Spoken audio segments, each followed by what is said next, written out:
Good morning. In a few minutes, a report, or rather a vicious compilation of lies bashing the only liberal democracy in the Middle East, will be presented in the third committee. This is not the first time that the UN has been used as a weapon to condemn Israel, and sadly, it won't be the last. But this time, the UN and its bodies have hit a new law. The Commission of Inquiry report being presented is a one-sided, terror whitewashing and morally bankrupt document that does nothing remotely productive for the Palestinians or the region. In fact, it only makes matters worse.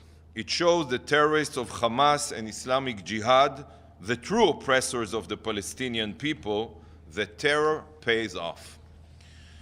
The report fails to even mention Hamas, the designated terror organization, or their thousands of indiscriminately fired rockets. In order to emphasize this deliberate omission, I am bringing today to the committee the parents of Ido Avigal, a 5-year-old Israeli boy who was murdered by a Hamas rocket. I wonder how the commissioners will be able to look into the eyes of parents whose son's murder they knowingly choose to ignore.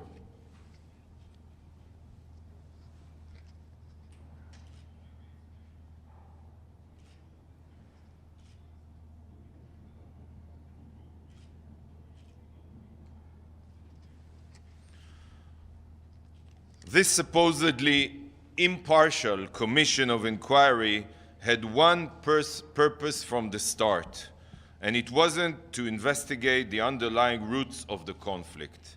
The sole purpose of this report, its authors, and the very commission itself is to demonize and delegitimize the one and only Jewish state. You know, there's a word for the racist hatred of Jews: anti-Semitism. Last May, the so-called Human Rights Council once again voted to establish a commission of inquiry against Israel.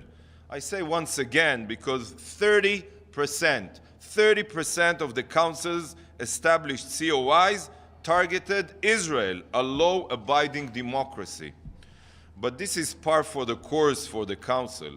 After all, it had condemned Israel more times than it's condemned Syria, Iran, and North Korea combined.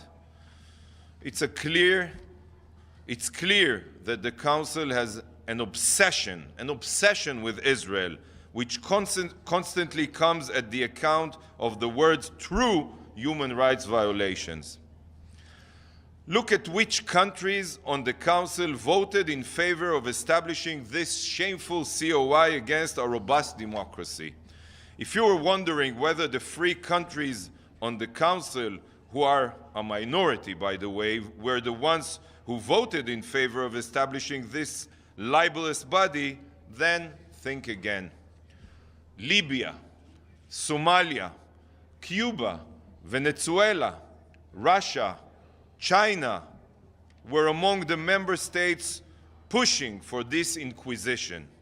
Meanwhile, nearly every liberal democracy on the Council chose not to support it.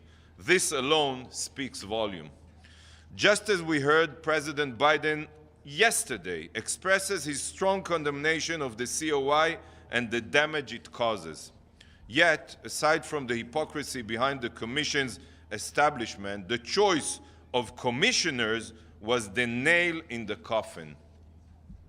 The commissioner's sole purpose was to attack Israel, and what better way to do so than to hire 3 blatant Israel haters who would ensure this outcome. The members of the COI were not chosen for their investigative skills. They were chosen specifically for their very public and very poisonous hatred of Israel. They were chosen precisely because they abhor the Jewish state. Ms. Pillay openly calls Israel an apartheid state. Mr. Sidoti is an acclaimed friend and ally of the Palestinian people and the Palestinian Authority. And Mr. Kotari is such an open anti-Semite that he couldn't keep his poisonous Jew-hating opinions to himself. This is impartiality? This is objectivity? This commission is a mockery, and so is their report of falsehoods. This report gives terror a free pass, and when you give a terror a free pass, you promote terror. So beyond endangering Jews with their overt anti-Semitism, these commissioners bolster violent attacks against Israelis. The time has come for this institution to stop endorsing anti-Semites and to stop endorsing terrorists.